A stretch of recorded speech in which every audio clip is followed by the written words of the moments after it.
Ellis just sneaking out of the backfield.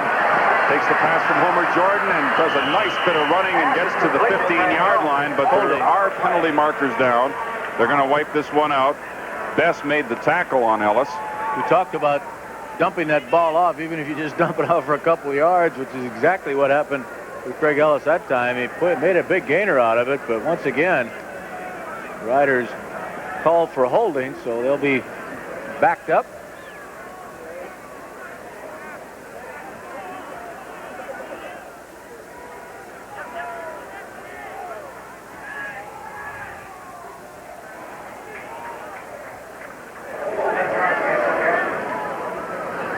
Puts the ball back at the Hamilton 44-yard line. First down over again and 20 yards to go.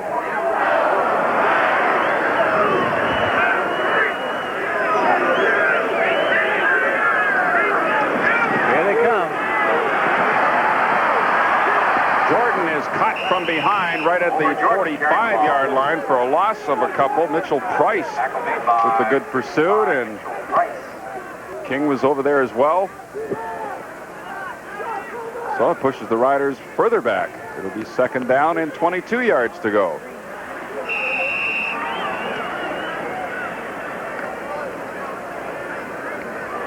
Franklin King playing his first game for the Hamilton Tiger Cats on that front four, along with Mitchell Price, Mike Walker, who's out of the ball game right now, Grover Covington. Leon Miscavige is into the ball game. Jordan looking for Elon. He's got him. Pushed out of bounds by Best. First down at the 13-yard line. Well, I'll tell you one thing, Dale. Elon's made a great adjustment to that football. He was out there on a hook, a deep hook to the outside, and the ball really was thrown a little bit deeper than it should have been, but he adjusted to it as soon as it came in there. Watch him now. Freddie Fleming, of course, has it for you in the isolated shot. He's ready for it right there, and then he sees it deeper and goes back about another 6 yards to make the reception. Good play. 32-yard gain for the Saskatchewan Roughriders, and now they're down deep. First and 10, Hamilton 13. 8.5 minutes remaining in the third quarter. Pitch to Ellis. Nowhere to go. Just may have got back to the line of scrimmage, and that's about all. We have another penalty marker down. Initial indication holding Saskatchewan. That's been about the biggest defender against the Riders is themselves holding. Holding penalties and interceptions. A very enthusiastic crowd here, as you can see at Taylor Field. The penalty by the against the Riders will be refused. Look at that step. Well, it's been a long time since the Ticats have moved those yardsticks. Must have been back in the first quarter. 57 yards total offense. Yeah, the first downs were both in the first quarter. Bob and Dave Lee's our stats man fellow. Jordan is knocked down at the 25-yard line by Franklin King. So that'll bring up third down, and the field goal unit comes on. Well, Franklin, as we mentioned, a veteran in the Canadian Football League, has been normally playing on the inside. The Ticats, however, have him lined up at that left defensive end spot. He will flip-flop with Grover Covington from time to time.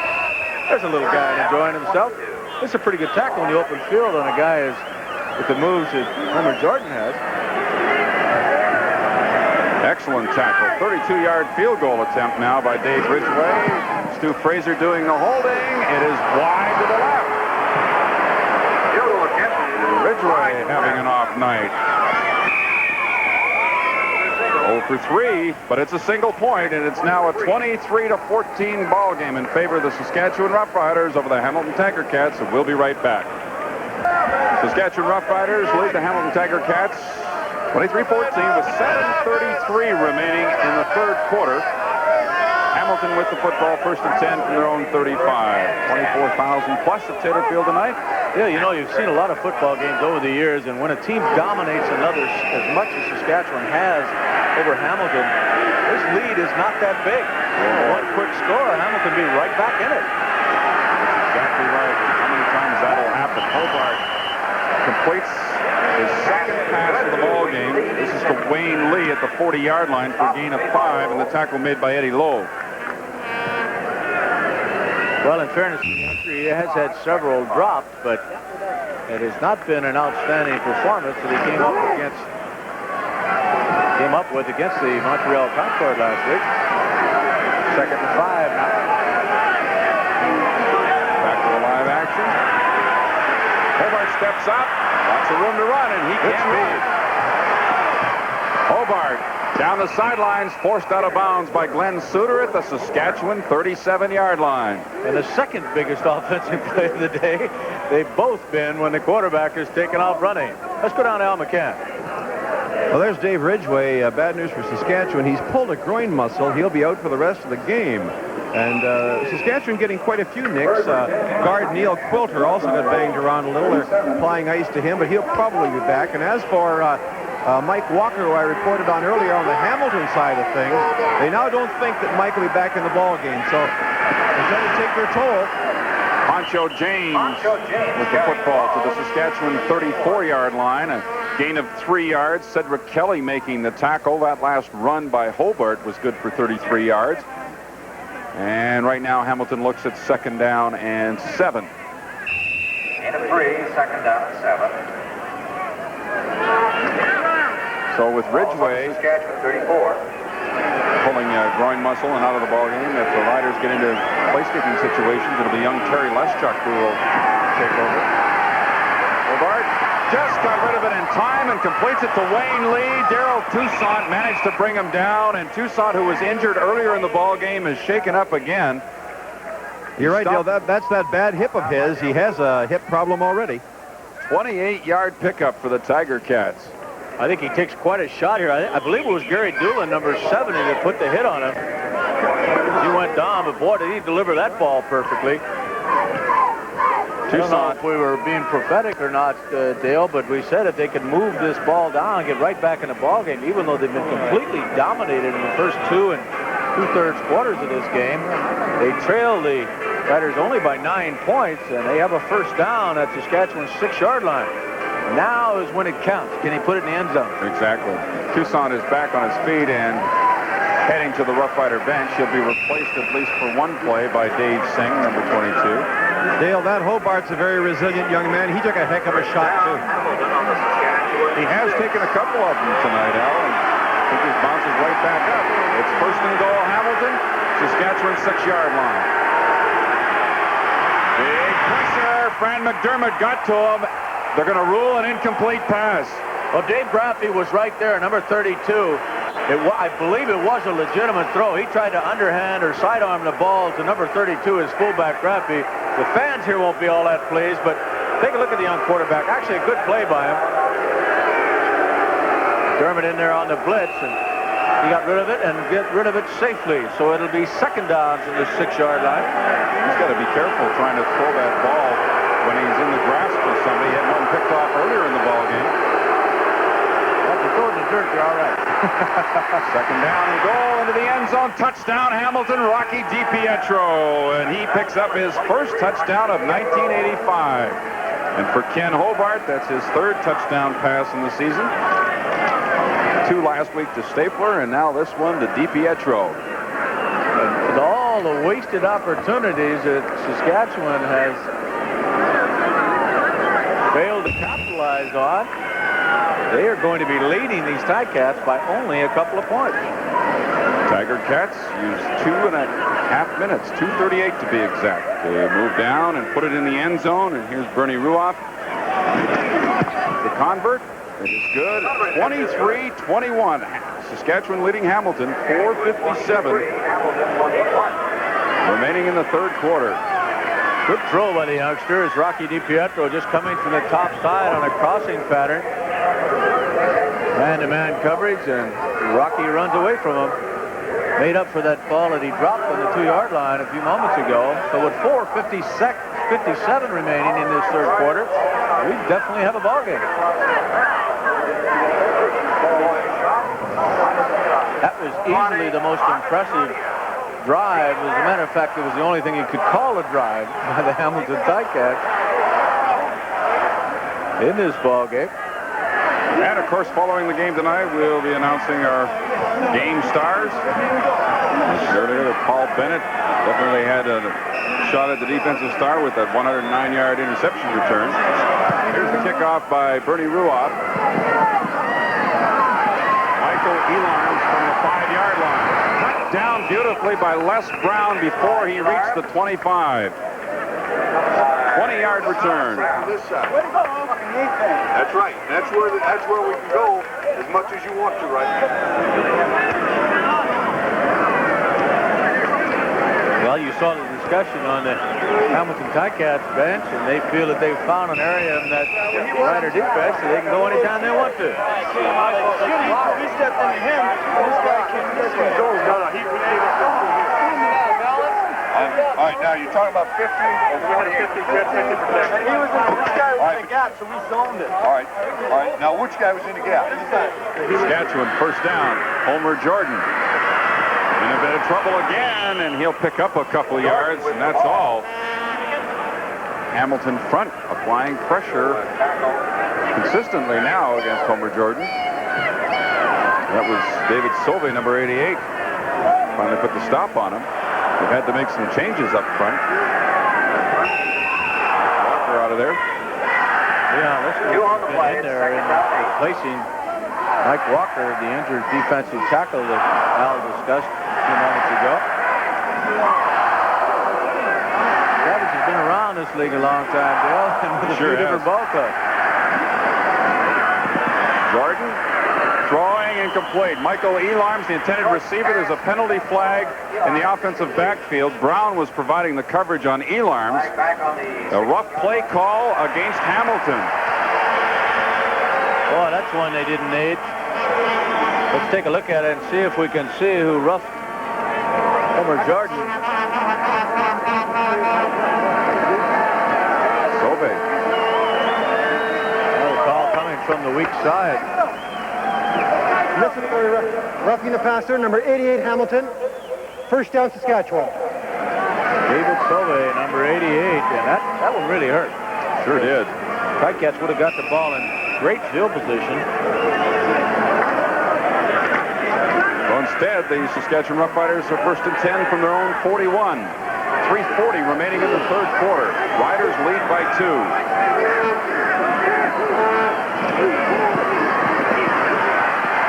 Jordan off the fingertips of Ray Elgard.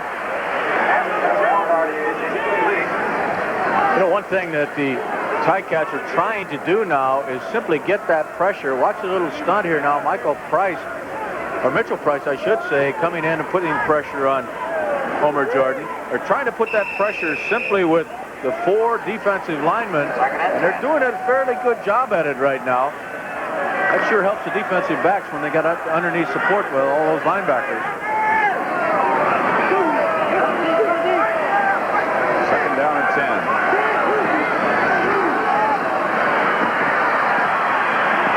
Jordan will take off. Got the first down. He's into Hamilton territory at the 53-yard line.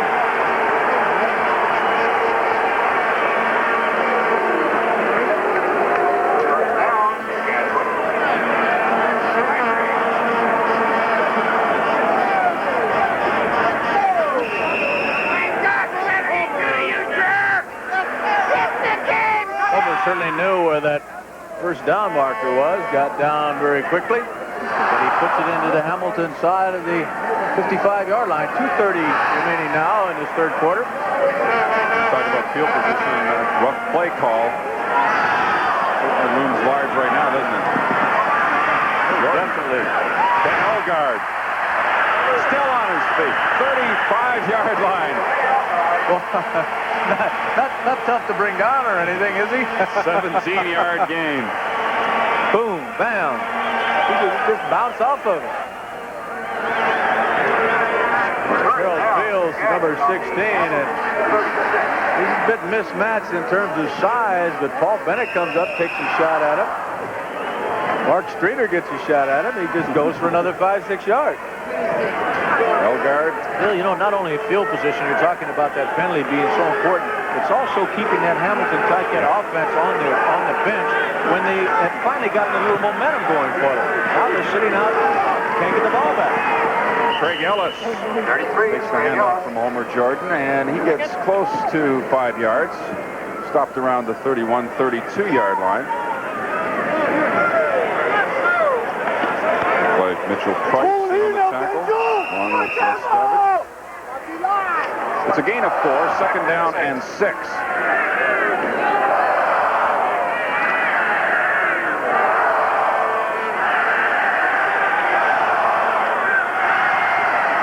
have 1 minute left in the third quarter. Jordan Have to get rid of it. on the move again. 25-yard line. He'll be very close to a first down. Or take off with it. Mathis making the defensive play to stop Homer I Jordan. think he's got a first down. Yes. They don't even measure it. So Homer Jordan, who had been looking around downfield for quite a few seconds, takes off and gets that first down once again. 29 seconds now remaining in the third quarter. Saskatchewan trying to regain a little more substantial lead as they're only 2 points ahead of the Ticats at this stage.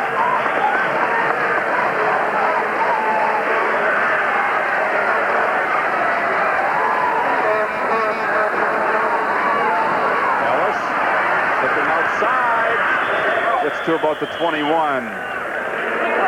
Sauvé from behind. Priestner also in on the tackle. Good effort by Sauvé because Craig Ellis got around him the first time. He just kept up the pursuit. Time for one more play here in the third quarter. Stu Fraser into the ball game. 11. Coming out is the wide receiver Stephan Jones, number 85.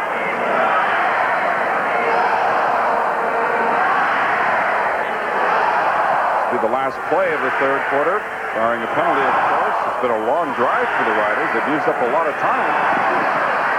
Homer Jordan looking for Elons. He's got him at the 5-yard line. And there is a penalty marker down on the far side of the field, so it just pulled everything. It was Les Brown that Elarms made the catch at the 5. It's holding against Hamilton, so the Saskatchewan Roughriders will have it first and goal at the Hamilton 5 after a pickup of 17 yards. We have a discussion now. Well, that one will be refused. Don't worry about that.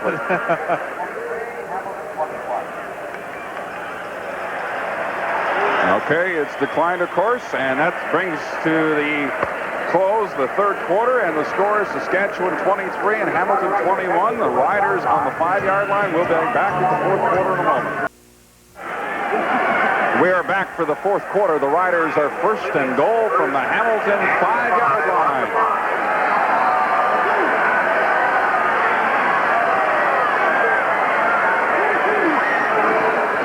This is Homer Jordan throwing to Craig Ellis, his second touchdown of the ball game. A long drive by the Riders, and they put it in the end zone. They used up 5 minutes and 16 seconds, and of course, if you can use up that much time, that's great, but putting it in the end zone is the main thing. Oh, isn't that for sure? What a great couple of plays. Watch Homer Jordan throw back the Alarms on the previous play that set up this touchdown. Just an absolutely excellent throw to Alarm to the 5-yard line, and then Craig Ellis coming out of really a slot back position on the left side there, just going on that out pattern. Nobody near him. Touchdown. This is the youngster Terry Leschuk converting the touchdown in place of the injured David Ridgway. And the score is now Saskatchewan 30, Hamilton 21. And we'll be back with more fourth quarter action in just a moment.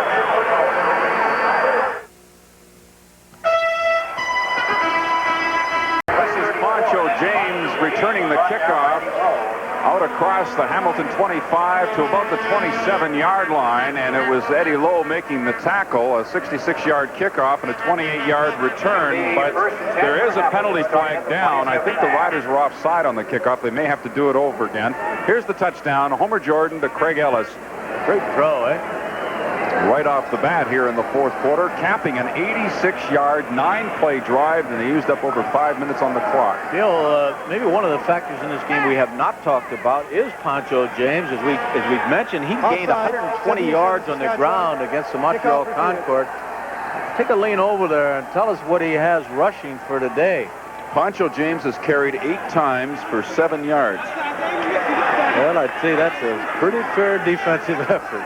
Ken Hobart, on the other hand, has carried twice for 77. And those runs were 44 yards and 33 yards. Hamilton does have the edge over Saskatchewan in rushing stats tonight. Because of Hobart, obviously. Well, the Riders will have to kick it off again from their own 40 this time. Craig Ellis, who got the touchdown, his second of the ball game and 5th of the season. This is James at the 10-yard line. Gets away from Robert Reed. Caught at the 35-yard line, Al Johns, number 77, in his second game back since an injury. Was there to put the stop on him along with Scott Rettle, number 69. Well, Reed has done an excellent job, though, for Saskatchewan, getting down on those kick-cover teams. He was so far ahead of everybody else, he had absolutely no help at all down there. As you see, Gainer the Gopher, is that still correct? They rename those things. Number 35, Hobart goes complete to DiPietro. 43-yard line. It'll be a gain of 8 on the play. Hamilton Tiger Cats haven't lost here in Taylor Field since 1982. And even though they've been dominated statistically in this ball game, they're certainly not out of it. That's how you get rid of a defensive back. That was Dave Singh, UBC graduate that Rocky kind of ran over a little bit. Second down and 2 for the Tiger Cats. He was hit as he got to the line of scrimmage. He fell forward. Depends where they get the spot now. I think he's short of the first down anyway. And in there was Rick Moore, number 76.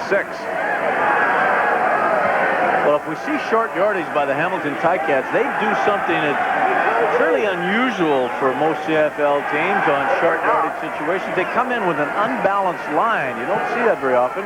We'll look for it. In the meantime, let's go down to Al McCann. Frank, just an update on Darrell Toussaint, who was re-injured on that tackle. It looks like he might be out for the game now. It's bothering him more and more. The trainer doesn't think he'll be back. Okay, it's third down and inches. Hobart keeps himself. They stack it up. Hobart's still on his feet. They never did stop him. And Hobart has a first down out at the 53-yard line. And the Rider defense extremely upset. They figure they had him stopped at the line of scrimmage. Well, I'll tell you one thing. That kid has got some athletic ability because he saw he had nowhere to go. They just jammed up the right side of that offensive line of the Ticats. Malinowski 62 on that side and Ralph Schultz 67. They just stopped him. So Hobart said, I'll do it on my own if that's the way it has to be. And he gets the first. The Hamilton 53. Hobart looking deep, one stapler. He's got him inside the 10-yard line as he beats Terry Irvin. It'll be first and goal, Tiger Cats. Up and down the field. 52 yards. All of a sudden, we've got a good offensive display by both of these ball clubs. Hobart being very careful this time not to overthrow Stapler, which he did a couple times in the first half. Oh, boy.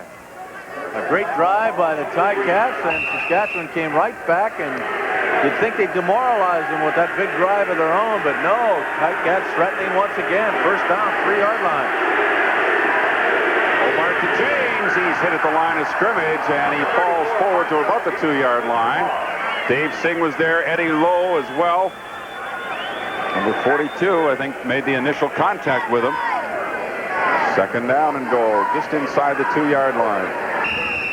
You know, there's another defensive back in town, Dale. I think you'll remember his name. That's going to get a 21-day trial again for the Riders. Ray Odom. The Blade is back. One of the all-time greats. He's down with the Memphis Showmen for a while. The fake to James. Hobart will put it in the end zone himself. Good call offensively by the Hamilton Tiger Cats as the fake to James just froze the defense, and he had no trouble at all going around the right end. It really was an excellent fake by James as he went up and over. You can watch it right here. And just to show you how good this CFCN crew is, look how they picked it up. They don't fool our guys. 75-yard scoring drive in 6 plays. And it took them 3 minutes and 49 seconds. The big play, of course, 52-yarder, Hobart to Stapler. Ruoff converts the touchdown. And now it's Saskatchewan 30, Hamilton 28. We have 10:52 remaining. And we'll be back in just a moment. Hamilton quarterback Ken Hobart, who just scored a touchdown with the ice pack on his left hand. I think he hurt that a little bit on that 3rd down and short yardage play, Dale, when he went in there. Good thing for the Ticats, it's his left hand. 2-point lead for Saskatchewan, and Bernie Ruoff has the ball teed up at his own 45. We have lots of time left, and who knows what's going to happen from here on in. Denny Ferdinand from the 7-yard line. Ferdinand steps out of bounds with it at the 35. Howard Fields was there to force him out, a 28-yard return. So Homer Jordan will lead the Saskatchewan offense back on the field if they can move it again. There's an excellent picture of that wedge forming, trying to open his spot. Arms coming up there trying to help on the return. Pretty good coverage. Let's take a look at that great fake once again by the young quarterback as he takes it into the end zone for his 2nd rushing touchdown of his very short career, 1 3/4 game. He's starting to perform here in the second half the way he did in Montreal last week. Jordan throwing an interception to Howard Fields. There's a penalty marker down. 2 penalty markers down. 2 flags down. See what the call is here. Not particularly under pressure. 62, decline. Obviously, the call against Saskatchewan, Vic Stevenson, number 62, the right tackle, will be waved off as Hamilton takes over the ball now at the 47-yard line. They're already in field goal range to go ahead in this ball game with Bernie Ruoff back there able to kick. Ken Hobart was 1 for 10 for 12 yards with an interception in the first half. In the second half, he's 5 out of 8 for 99 yards and a touchdown. DiPietro, and of course he ran one in for touchdown himself. Here he hands off to Poncho James on first down. He stopped. I don't even think he got back to the line of scrimmage. Eddie Lowe was there, number 42, making the tackle. Boy, that was just an excellent play by Lowe as he stepped up the inside. Watch how the linebackers react. They have not been able to run up the middle all day on them. Lowe's number 42. Look at him step right in the hole. He beat the block of Schultz, number 67, right offensive guard to make the stop. 60 yards, 2nd and 11. Big pressure on Hobart. He dumps it off to James. And he's wrapped up immediately by Dave Singh, and they'll lose 2 more yards. It'll be 3rd down and about 13 yards to go. Boy, you think this Dave Singh doesn't want to play football? He's already made 3 or 4 tackles since he's come in the lineup, and watch what he does here. He's about to sack the quarterback. He was not able to because Hobart makes the great play of dumping the football off. He just continues over and makes a stop anyway on James. Great effort. Great defense on those 2 plays by Saskatchewan. Hamilton had the first down at the 47. They're now 3rd down and 13 from the 50. Boy, they needed the big defense. Big interception by Fields. And Bernie Ruoff just sails this one into the end zone. Oh, boy, has he ever punted that football tonight. Single point for Hamilton, and now it's just a 1-point lead for the Saskatchewan Roughriders with 9:17 left. It's Saskatchewan 30, Hamilton 29. There's a penalty marker down. See what the call is here now. Against Saskatchewan while the ball was in the air.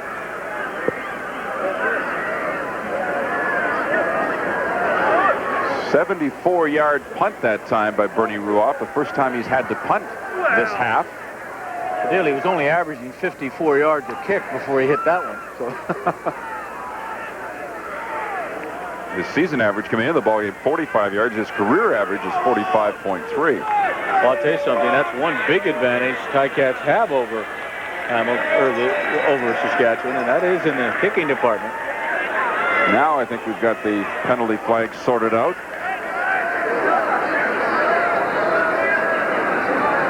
The Riders would have the ball at their own 35 following the single, but they're going to march off 10 yards. And here's the call. Holding, Saskatchewan, 77. First down, Saskatchewan. There's all kinds of fans here in Taylorville, but there's one guy that's not missing a lot of meals. I wonder if he has to buy 2 tickets. He's enjoying himself, Bill. I hate to be the hot dog concession on that side of the stadium. First down from the 25. Homer Jordan in trouble, and he's hauled down from behind. I think that was Mitchell Price, the first man to get to him, and he chased him for quite a ways to finally bring him down for a loss of a yard.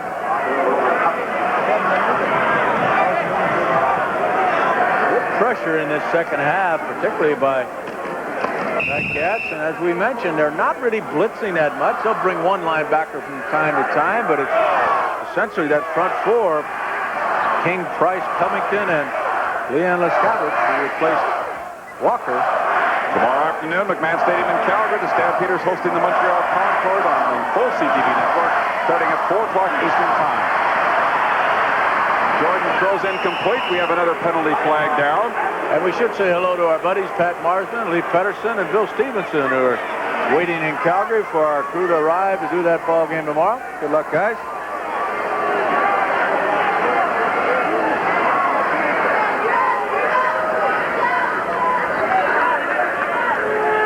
Holding, Saskatchewan, 74. Decline. Third down. Ken Moore.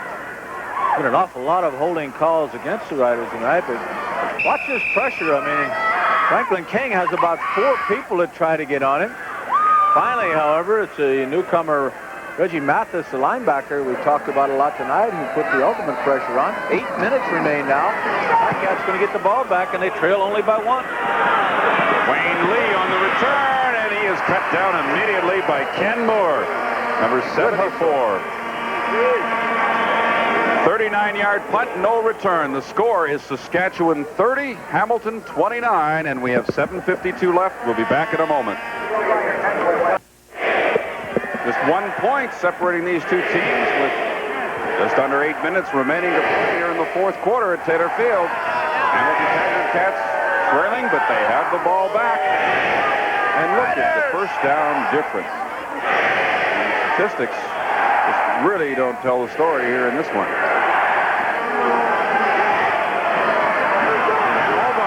Looking deep again for Steve Stapler against Terry Irvin, and he just missed again. Boy, he got Stapler last time deep down to the 5-yard line, and he almost had him again. I'll tell you, Dale, that's really good football. It was a good throw. It was a good attempt to make the reception, and it was darn good defense. You can't have so much more than that. Terry Irvin is right with him. Terry, of course, has 4 interceptions so far this year, second only to Mel Bird of the BC Lions in the entire CFL in that department. And he was had good coverage there. Second down and 10. Here they come. Hobart gets ready.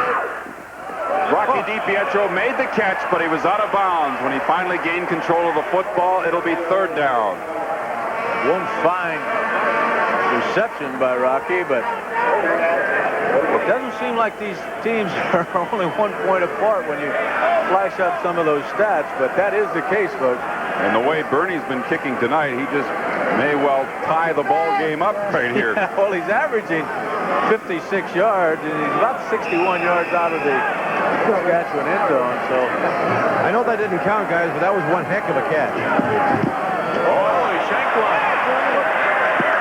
This one goes out of bounds, and the Riders get a break as Ruoff just had his worst kick of probably the season. I'm afraid that we talked a little bit too much about Bernard and maybe jinxed him just a touch. Next Friday night on CTV, This should be a dandy football game. The Concords at home against the Toronto Argonauts on the full CTV network starting at 7:30 Eastern Time. That punt, 27 yards.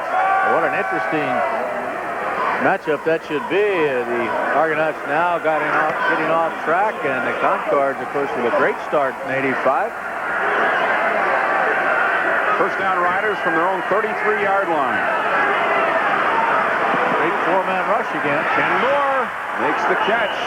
I tell you, with Moore and Elgard making those catches in the middle, they punish people, don't they? Remember back in the first quarter, he made a catch and kind of danced around a little bit. He didn't dance that time. Just put his head down, went straight into Ben Zambiazzi. The gain is about 7 yards, second down and 3. Ken Moore weighs in at 225, so does Ray Elgard. Young fellas were not a hot dogs in that section. Give to Craig Ellis, looking for first down yardage. I think he's got it out of the 45. If that's where the spot is, he does have the first down. 5:57 remaining. Clock is still running. Riders 30, Tiger Cats 29. You know, some of the great victories that you can enjoy over a period of time are the ones you steal, the ones you shouldn't have won. I think that's exactly the way Hamilton feels right now. They're in a position to still win this football game, even though over the course of the game they certainly don't deserve it. Chris DeFrance. First down. 40-yard line. Big play by Chris DeFrance. Short pass. He turns it into a 25-yard gain.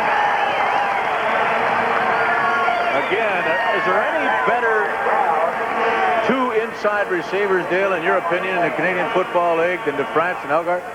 Well, you'd get a lot of arguments about that, but, you know, I would think guys that would catch the ball and run with it after they've caught it, I think they're as good as anybody. There's no doubt about that. And they have that big advantage of size that they can get in there. DeFrance is not as big as Elgard by any means, but he certainly has that height and size that he can take that ball away from the defensive back. And as you can see, he can move with it after he takes it. I don't know who I'd trade for. Les Brown made the tackle, and I believe he's shaken up on the play. And we'll have a bit of a delay here with 5:11 left.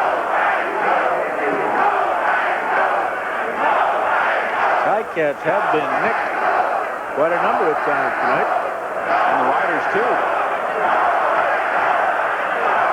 We've had quite a few injuries tonight, as you've noted. One that you're not noticing right now, which could have an effect on Hamilton, is the fact that Kenny Hobart's favorite receiver tonight, Steve Stapler, and he is now nursing a very sore left hand. He has ice on it on the bench. I think he'll go back in, but he might be handicapped. Well, I'll tell you how they can't afford to lose this guy, Les Brown, number 15.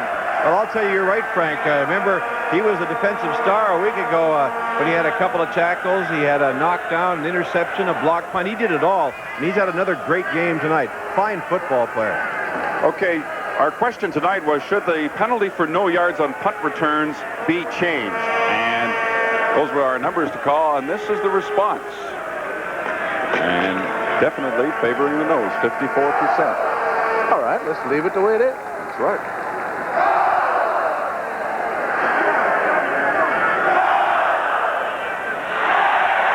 Les Brown very gingerly heading to the bench. That'll cause a shuffle in the Hamilton secondary. Howard Fields will move out to the corner, replacing Brown, and Terry Laney, number 37, moves in at the halfback spot in place of Fields. Saskatchewan, 1st and 10 at the Hamilton 40-yard line. We have less than 5 minutes to play in the ball game.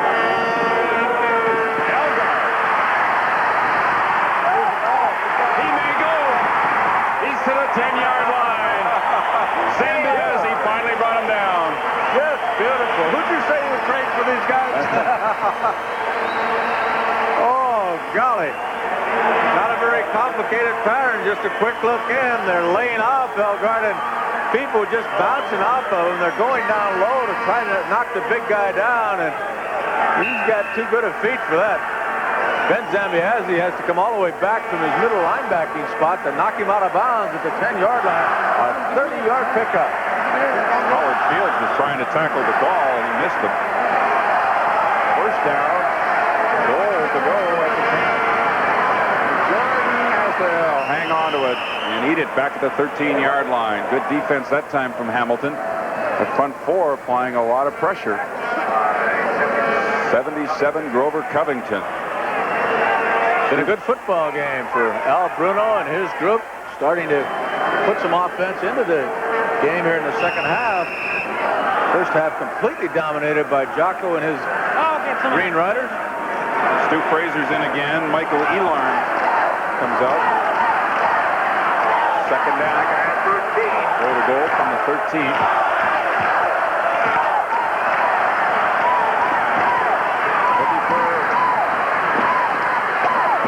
For Elgard, and he just wasn't open, and so Homer Jordan just takes it out of bounds at the 12-yard line for a gain of 1, and that'll bring on the field goal unit. And of course, this is a key moment as well because Dave Ridgway's out of the ball game with a groin pull, so Terry Leschuk will be kicking the field goal. He definitely was looking for Elgard, because I was looking downfield and they had double coverage on him. Jordan putting himself in a position where he really couldn't find a secondary receiver. He burned up too much of the field by rolling to the short side. Leschuk looking at a 20-yard field goal attempt. Stu Fraser doing the holding. High snap, he got it down. It is good. A big field goal for Terry Leschuk, and that gives the Saskatchewan Roughriders a 4-point lead with 3 minutes left. Saskatchewan 33 and Hamilton 29.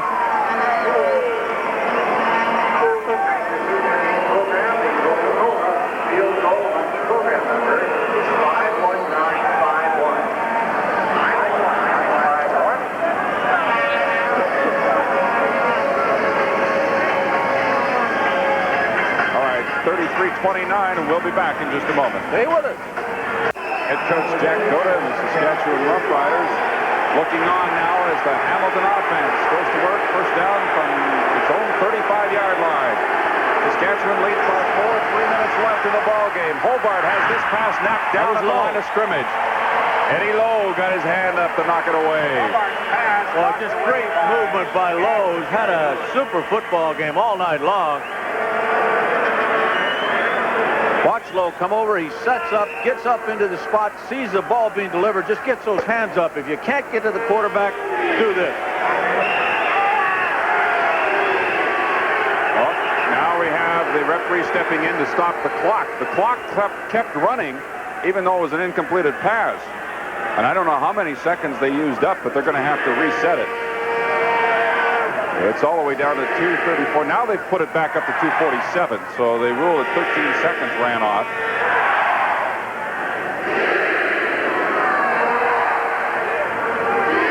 Well, they are checking with the timekeeper, as you can see, and properly so. They put 13 seconds back on the clock. And apparently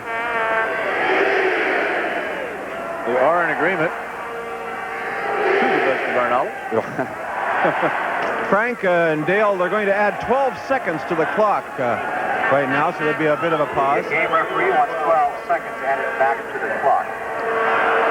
So they're going to put it back up to 2:59. Holy cow, that play only took 1 second. Yeah, that doesn't sound right.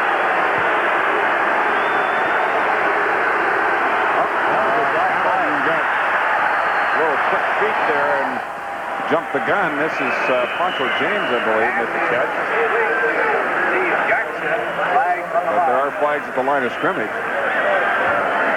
And they'll bring it back. There were 2 or 3 Ticats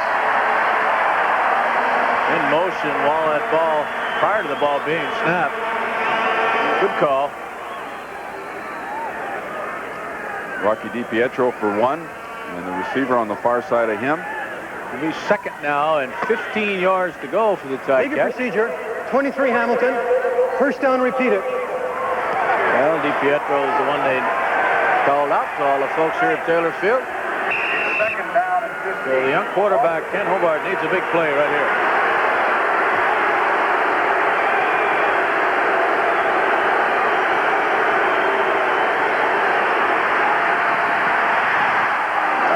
is incomplete, intended for Scott Colley, who has not caught a pass tonight. That's only the second one he's even thrown in Colley's direction. Al is elected to kick it away with 2:37 remaining. So now the Rider offensive team can win this ball game themselves if they can just keep the football away from Hamilton. They lead by 4. It's a 33-29 ball game at the moment.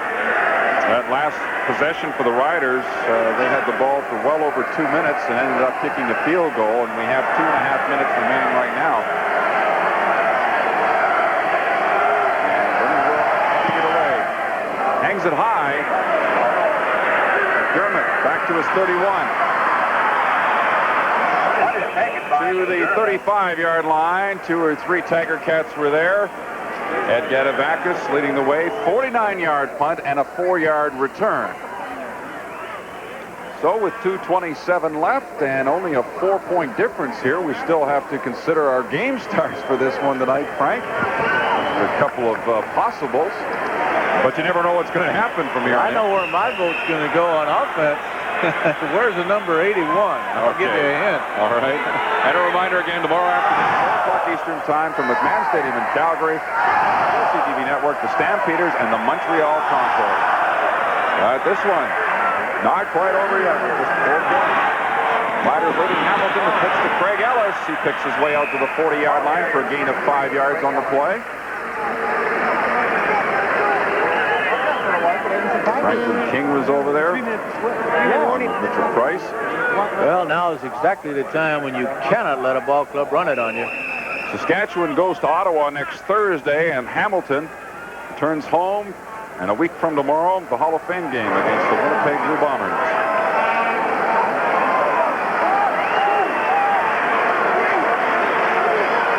Second down and 5.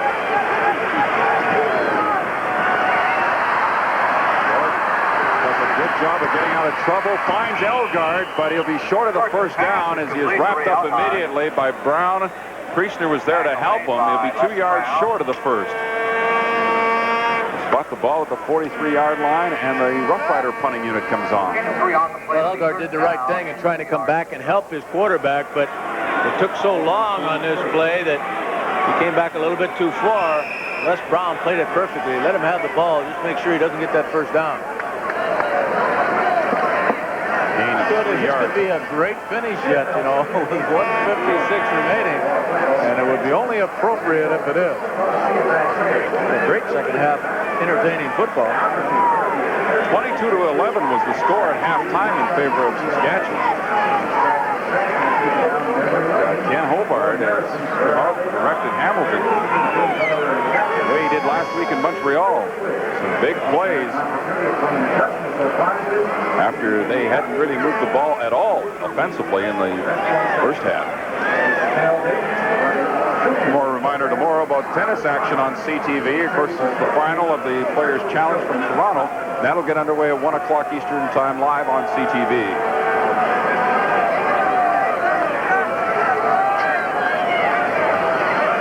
You know, Dale, I was just thinking down the road a couple of weeks, we've got Saskatchewan and Edmonton. What a dandy that should be as they continue their battle for a playoff spot.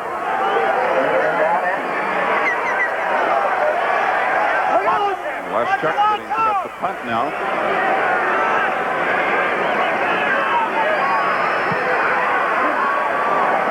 Short kick. Bennett moves up to the 30-yard line. Bennett's to the 40, wrapped up by Ken Moore. So with 1:48 left, Hamilton with the ball back, 37-yard punt, and a return of 10.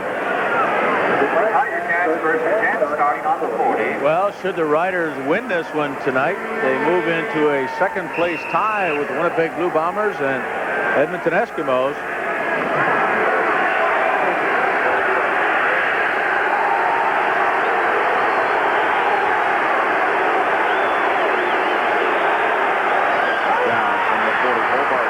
Complete to DiPietro. He got past Dave Singh, fumbled the ball. The Riders have got it. Dave Singh recovered the fumble after missing the initial tackle. Jackson, I think, stripped the ball away from DiPietro.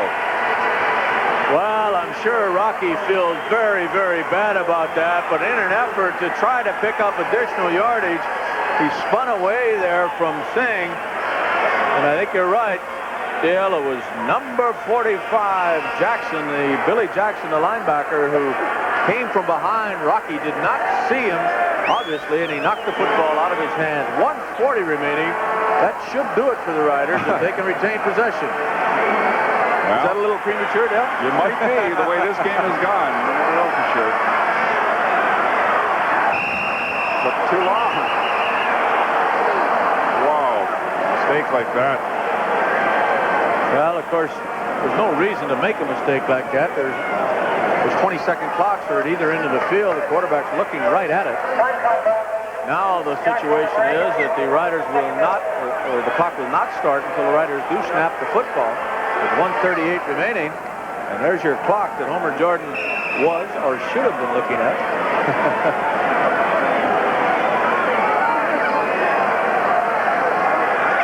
Second down and 10 from the Hamilton 52. He'll sprint right.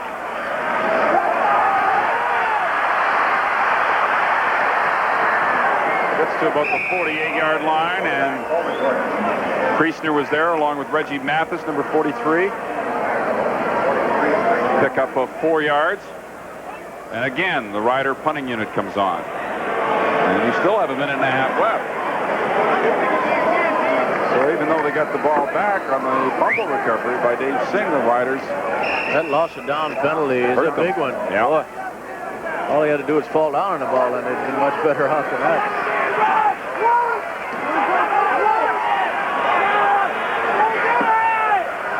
Leschuk could use a big one here.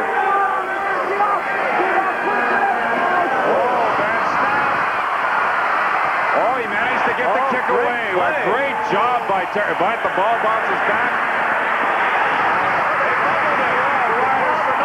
No yards. It'll be Hamilton football. Can you believe what's happened in this football game tonight? I'll tell you what, nobody can complain they haven't got their value for their entertainment dollar. 28-yard kick. I'd like to see that again because it looked like the Riders were trying to get away.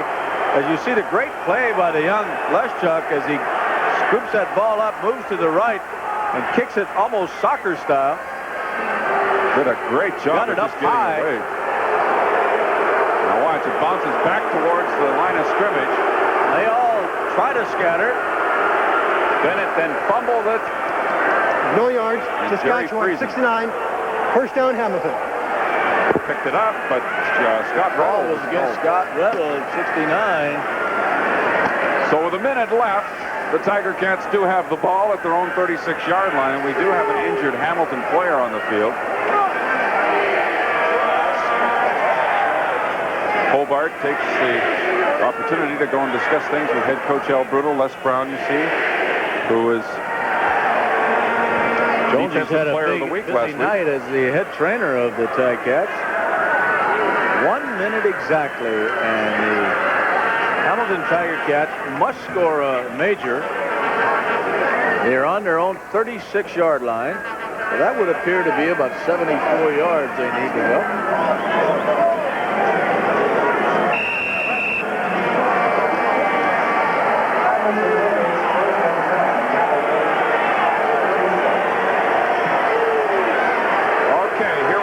First down, Hamilton, the ball at their own 36. 1 minute to go. Hamilton has to put it in the end zone. Hobart gets away from trouble again. Throws complete to Scott Cawley. The Riders say it's incomplete. The referee says it's good. First down at the 53-yard line. Jocko was right there making the call, too. 16-yard gain, his first catch of the night. Took only 8 seconds. Hobart was he inbound? Yes, sir. Good call. Hobart does such a great job of just buying time back there, doesn't he? He sure does.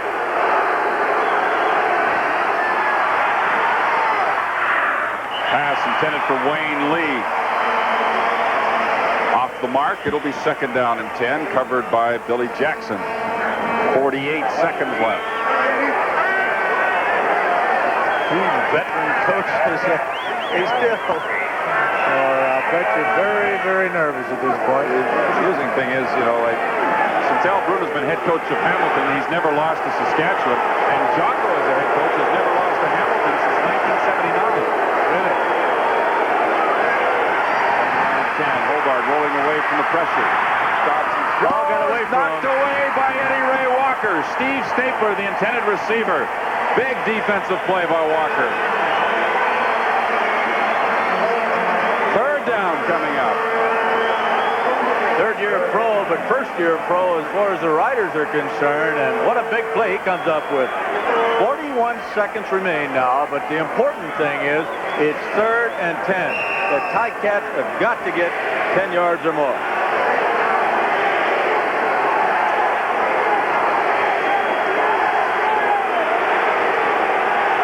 There we go. 3rd down.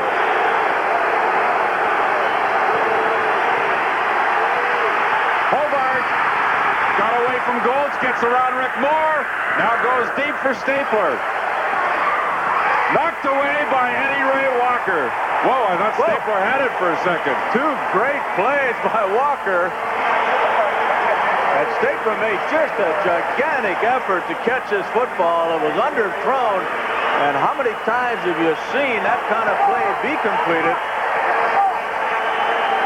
Eddie Ray Walker, good defensive position. Looked like both of them were jostling each other just a bit. Could have been an interference call there right before the ball arrived. Ooh. However, Saskatchewan takes over now with just 30 seconds showing on the clock. What a beautiful football game.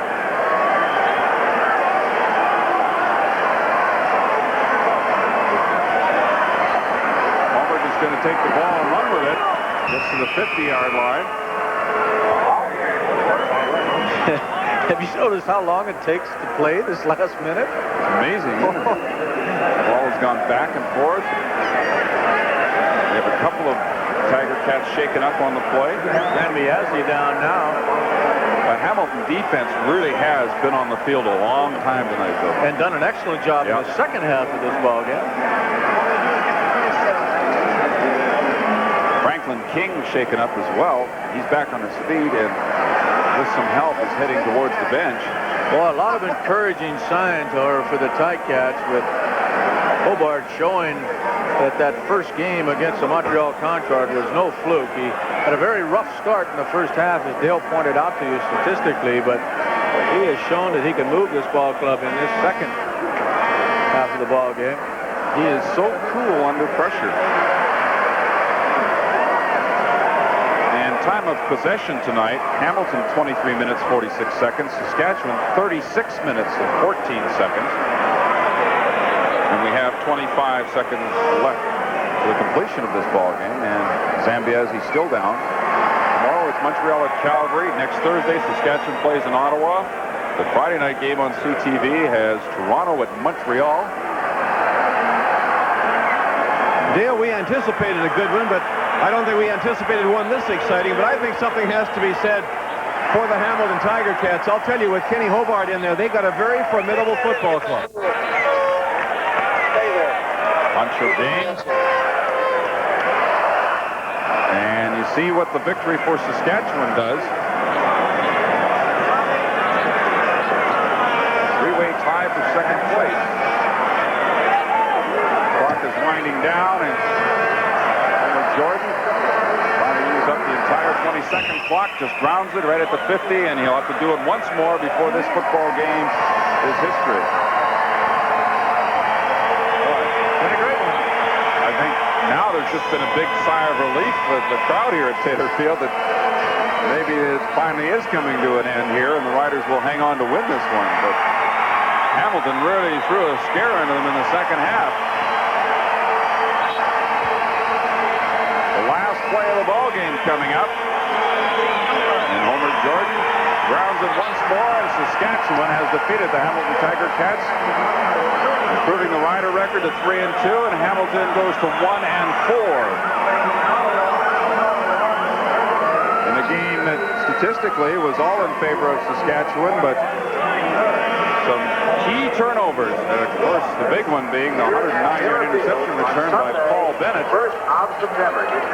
Another interception by Ben Zambiazzi. And that definitely kept the Hamilton Tiger Cats in the ball game until the offense got rolling, and then there was anybody's game in the second half.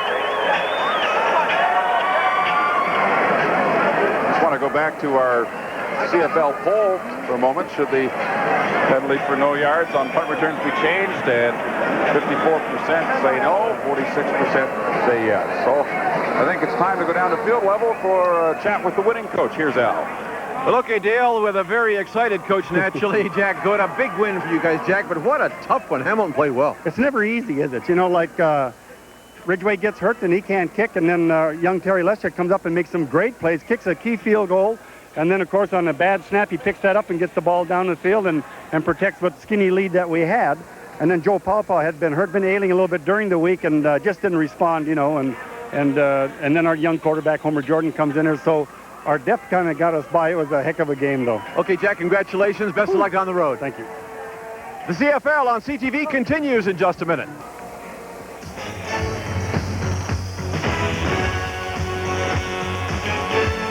And now the Carling O'Keefe Sports offensive and defensive game stars as selected by our broadcast crew.